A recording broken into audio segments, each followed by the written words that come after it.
Jean-François. Approchez votre micro, c'est peut-être pas assez fort.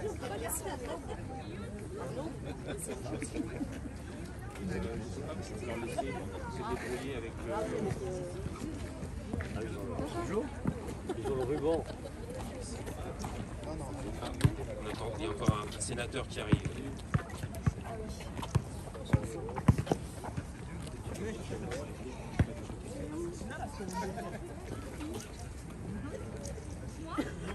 Madame la députée, pour voir avec le maire. Arnaud.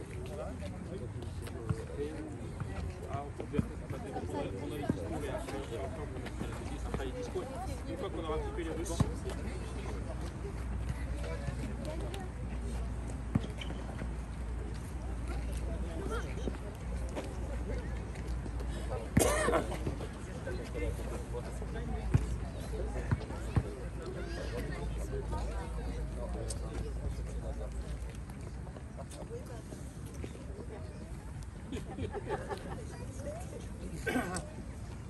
Bonjour à tous.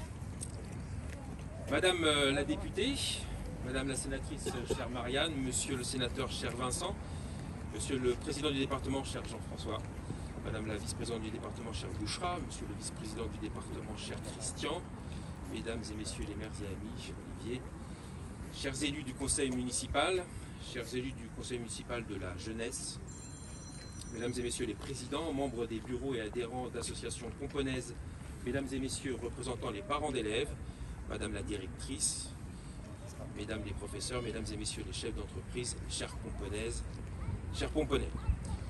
Je suis particulièrement honoré de vous recevoir si nombreux aujourd'hui pour inaugurer ces nouveaux équipements sportifs ici, au stade des Arcades de Pomponne. Pour une ville comme la nôtre, à l'ombre de ses grandes sœurs, ce n'est pas tous les jours que nous avons l'occasion d'inaugurer un équipement sportif. Mais l'ancienneté des installations et année olympique oblige, nous devions porter ces beaux projets au sein de notre ville qui a obtenu le label Terre de Jeux en 2023 pour avoir initié les actions entre l'école élémentaire et l'association de tennis Annie Pomponne. Depuis le début de notre mandat, malgré les différentes crises mondiales successives et les incertitudes qui sont toujours présentes, nous avons voulu toujours initier les projets qui permettent de dynamiser notre ville, de la révéler, on peut même dire de la réveiller. Toujours attentif à créer de la cohésion dans une ville composée de quartiers éloignés et où il est difficile de se rencontrer car il n'y a pas de centre-ville, nous pensons que chaque opportunité de rencontre est une chance pour le vivre ensemble. Notre credo, chaque installation, chaque action, chaque animation doit favoriser les échanges entre tous les âges, entre toutes les populations. Je choisis rapidement deux exemples. Premièrement, en créant les récrés de Pomponne, un dimanche après-midi par mois dans les salles communales, les élus Madame Isabelle Jodin et Sandrine Martins, qui sont parmi nous, et je les en remercie, ont mis en œuvre un moment où tout le monde peut venir jouer aux échecs, jouer au ping-pong, à la Switch, choisir parmi les dizaines de jeux de société, pratiquer des loisirs créatifs ou tout simplement venir prendre le goûter, discuter et pourquoi pas proposer d'autres activités. Pour rendre cette animation la plus accessible à tous, nous avons créé de façon à ce qu'elle soit évidemment gratuite. C'est très concret. Ça peut vous paraître anecdotique, mais dans nos vies contemporaines, ces moments se font rares et ils sont un patrimoine à sauvegarder. J'en profite évidemment pour remercier chaleureusement Sandrine et Isabelle, également tous les Pomponais qui viennent profiter de cette belle initiative et qui font que cela fonctionne chaque mois. Bravo à tous. J'encourage ceux qui n'ont pas encore participé à venir passer leur rendre visite, c'est sans inscription et vous serez toujours accueillis avec le sourire. Deuxième exemple, à une autre dimension qui prendra toute sa cohérence sur le long terme dans plusieurs années. Nous sommes à la fin de la révision du plan local d'urbanisme, PLU, de notre ville. Un des objectifs de cette révision était la création d'un cœur de ville. Pas un centre-ville bâti, construit comme on peut le voir traditionnellement, mais un cœur de ville, là où il y a de la vie. Ce cœur de ville, entre la mairie et là où nous nous trouvons ce matin, sera le trait d'union entre différents quartiers, mais aussi se proposera comme une multiplicité de destinations. Et c'est là que je veux en venir. Le projet que nous inaugurons aujourd'hui, ces deux terrains de basket 3-3, c'est une vraie destination, c'est-à-dire une motivation supplémentaire de venir seul ou à plusieurs, petits, grands, rendre vivant le futur cœur de ville. C'était aussi une demande appuyée de nos élus du conseil municipal de la jeunesse. Et je tiens à les remercier pour leur sollicitation. Merci d'être là aujourd'hui aussi. Dans les prochaines semaines, d'ailleurs, les Pomponais vont être invités à participer à l'élaboration du projet de ce cœur de ville, à en choisir les nouveaux ingrédients et à en préciser les contours. Ce sera un cœur de ville pour les Pomponais, par les Pomponais. Tout cela pour vous dire, chers amis, que nous n'inaugurons pas simplement aujourd'hui 2 terrains de sport qui sont déjà un succès si on en juge par leur fréquentation, mais que nous sommes, je l'espère, au début d'une nouvelle histoire pour notre petite ville. Et tout ceci n'aurait pas été rendu possible sans le dynamisme insufflé par le département dans l'accompagnement et le soutien financier de la réalisation de ces terrains de basket 3-3. Une pratique sportive, vous le savez, qui est née dans les rues des États-Unis et est devenue une discipline olympique en 2020. Alors merci, Monsieur le Président, cher Jean-François. Merci, Madame la Vice-Présidente en charge des sports, chère Bouchra, pour nous avoir permis de poser cette première pierre, finalement, du futur cœur de ville. Sur un investissement de 19 000 € pour les terrains, le département nous a octroyé une subvention de 12 000 €. Un grand sujet, les subventions en ce moment, et les budgets, les futurs budgets. Grâce à vous, Pomponne est très fier de faire partie de la grande famille des villes du département qui ont maintenant des terrains de basket 3-3 accessibles à tous pour le plus grand plaisir des pratiquants réguliers ou occasionnels. Merci à M. Fabrice Bussy, adjoint au maire en charge des associations d'animation, sport, culture. Merci aussi à Claude Schaeffer, adjoint au maire en charge des infrastructures et des travaux. Merci au directeur des services techniques, à Madame la directrice des services, aux agents des services techniques. Merci aux élus du conseil municipal, de la jeunesse pour leur engagement, leur détermination et nos solliciter pour faire de notre ville une ville plus agréable pour tous. Et j'en finis en remerciant tout particulièrement les membres de l'association Élan Lani Basket, son président Pierre Tourdeux et les joueuses pour nous avoir fait vibrer les terrains comme jamais ce matin. Merci. Enfin, chers amis, profitez de ces belles installations, participez à la vie de Pomponne dans la bonne humeur. Je vous souhaite des parties nombreuses et joyeuses et pour finir, je vous donne rendez-vous au printemps prochain pour l'inauguration des 2 autres équipements sportifs, le City Stade et le Pump Track modulaire des Cornouillers. Merci à tous. Bravo.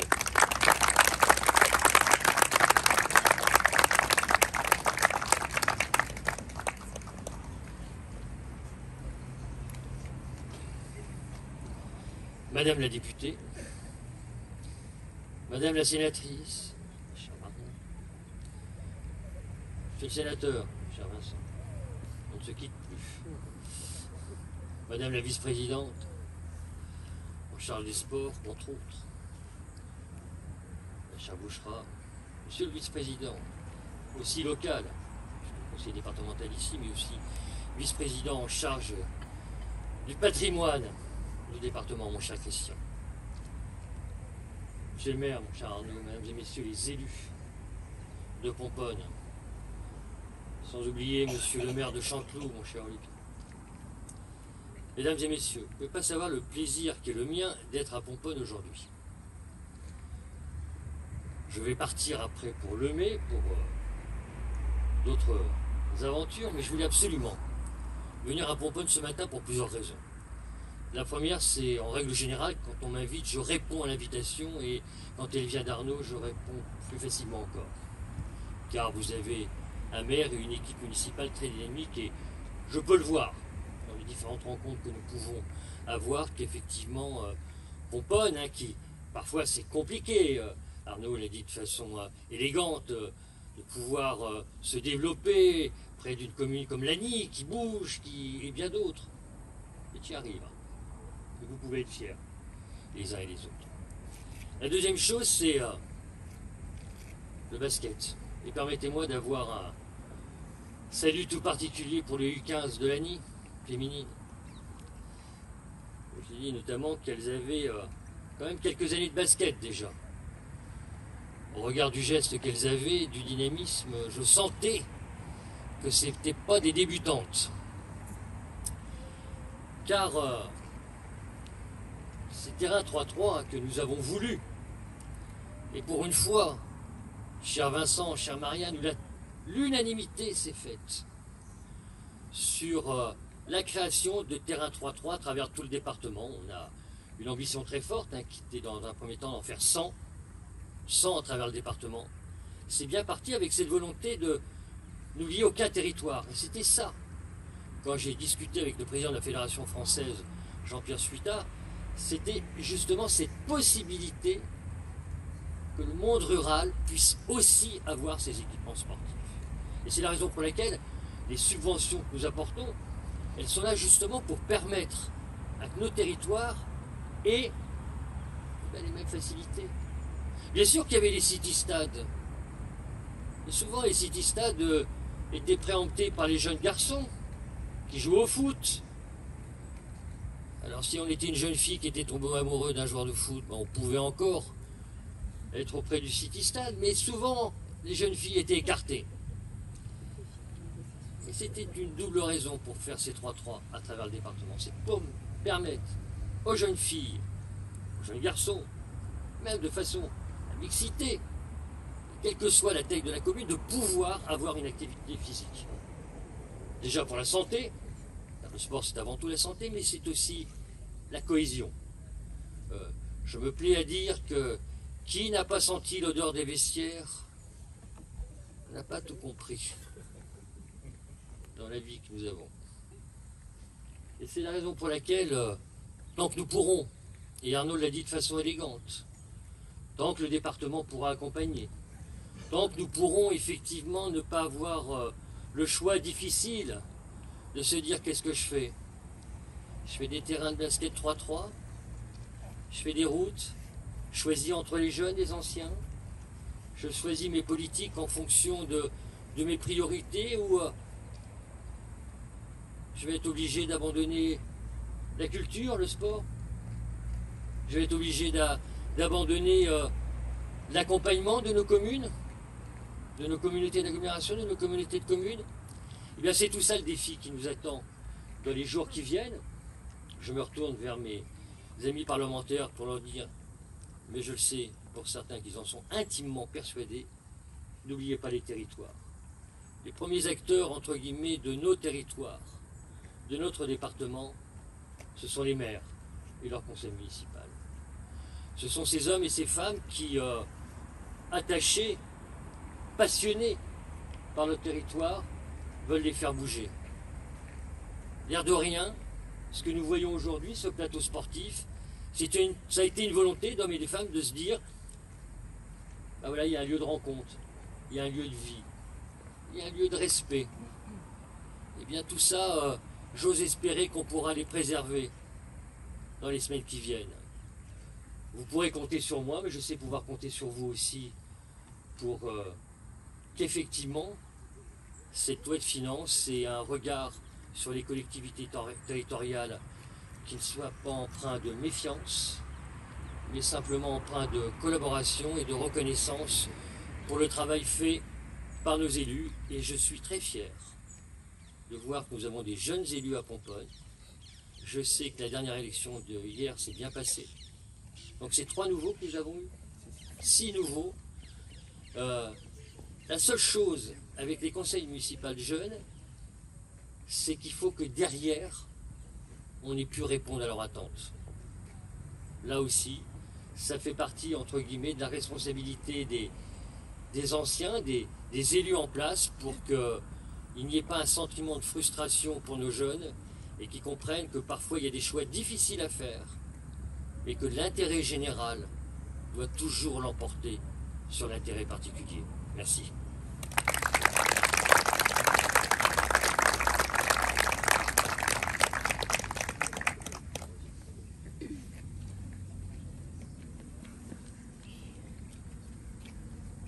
Monsieur le maire, madame la sénatrice, monsieur le sénateur, monsieur le président du conseil départemental, mesdames et messieurs les élus, mesdames et messieurs.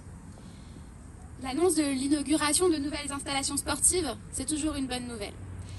Et je salue particulièrement la multiplication de ces formats de terrain de basket 3x3 homologués dans la suite de ce qui s'est fait à Saint-Thibault ou encore à Lagny-sur-Marne. Et j'avais justement pu découvrir à Lagny, lors du festival Basketball et Culture Urbaine le 1er juillet 2023, la pratique si spécifique du basket 3x3, cette forme de basket finalement connue de toutes et tous, car c'est celle qui se joue dès lors que l'on a un panier dans son jardin ou dans son quartier.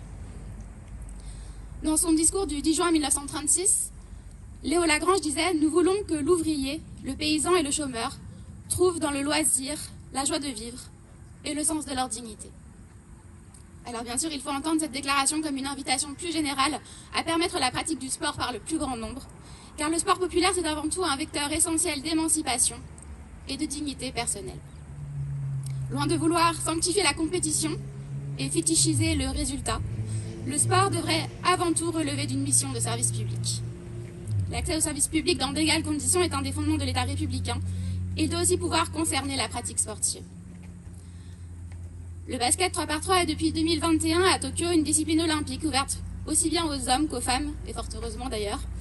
Sur ce point, je tiens à insister sur l'importance du fait que les femmes et les filles puissent s'approprier ces terrains en libre accès au même titre que les hommes. Car même si des équipes féminines commencent à se généraliser au sein des clubs, et je salue à ce titre la présence de l'équipe féminine de l'ANI, nous constatons qu'elles peuvent demeurer encore parfois timides quand il s'agit pour elles d'utiliser régulièrement les installations publiques en extérieur. Nous devons tout faire pour que rien n'entrave un accès égalitaire aux hommes comme aux femmes ainsi qu'à toute personne en situation de handicap. Je tiens à souligner qu'il semble malheureusement que les collectivités vont devoir faire face, et oui, de nouveau à de brusques coupes budgétaires qui vont inévitablement impacter, entre autres, les investissements pour la pratique sportive et que cela s'ajoute à la prévision d'une baisse du portefeuille de l'État dédié au sport, ce que je regrette profondément. Notre territoire, notamment, est particulièrement touché. Or, la Seine-et-Marne est déjà fortement carencée en termes d'équipements sportifs et de nombreux stades et gymnases sont vieillissants et nécessitent des entretiens réguliers. Je suis bien placée pour savoir que les communes à elles seules ne peuvent financer tout cela sans un soutien réel de l'État. Le sport ne devrait pas être sacrifié sur l'autel de l'austérité budgétaire. L'activité sportive est une importance capitale pour la santé physique, mentale et pour le lien social. J'espère donc que cette tendance sera enfin inversée et que j'aurai le plaisir de participer à bien d'autres inaugurations comme celle d'aujourd'hui, et ce sur l'ensemble du territoire. Je tiens enfin à saluer le travail des associations et leur rôle majeur pour le développement et le dynamisme de tous les sports. Et nous leur devons vraiment beaucoup, c'est pourquoi j'aimerais qu'on conclue mon propos en les applaudissant.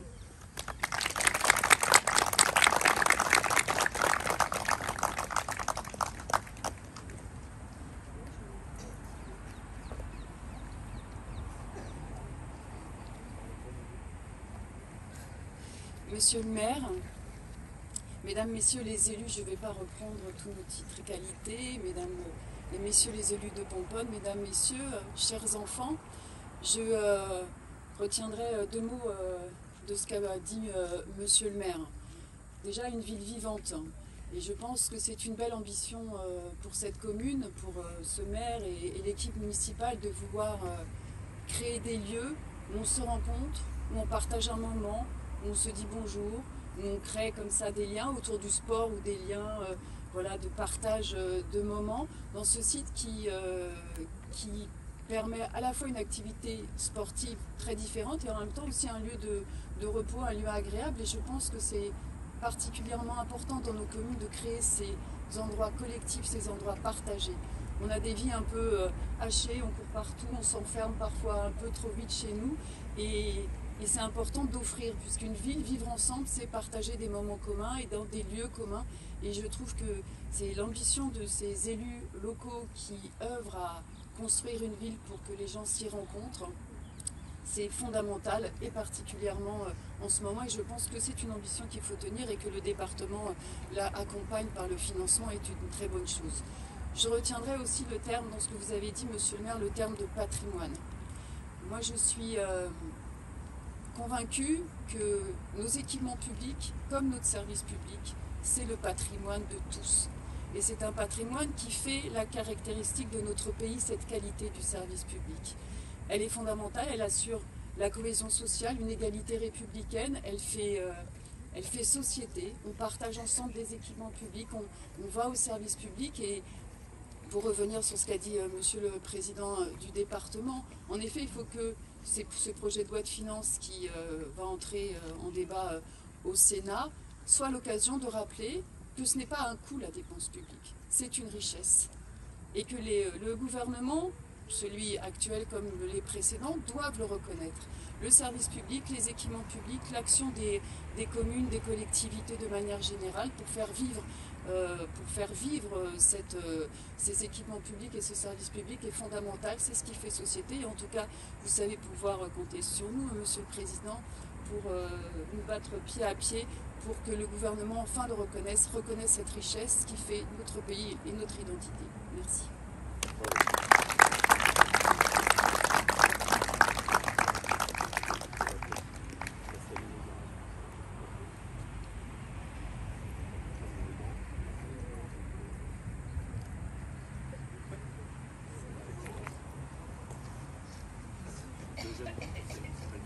Tenir le ruban, distribuer les ciseaux.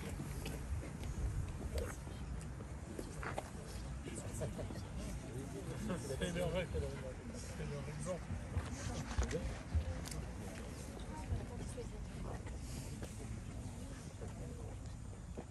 Super.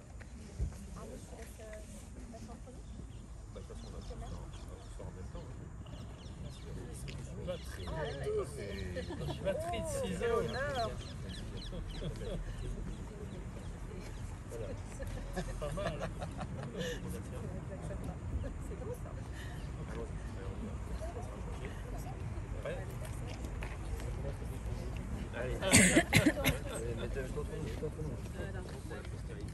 On y va ensemble, hein. 1, 2, levez les yeux.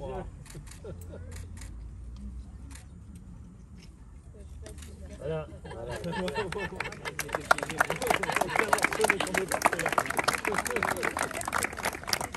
Et aucun doigt coupé. Pour l'instant. Je raconte toujours qu'une fois j'ai coupé le doigt d'Albarino.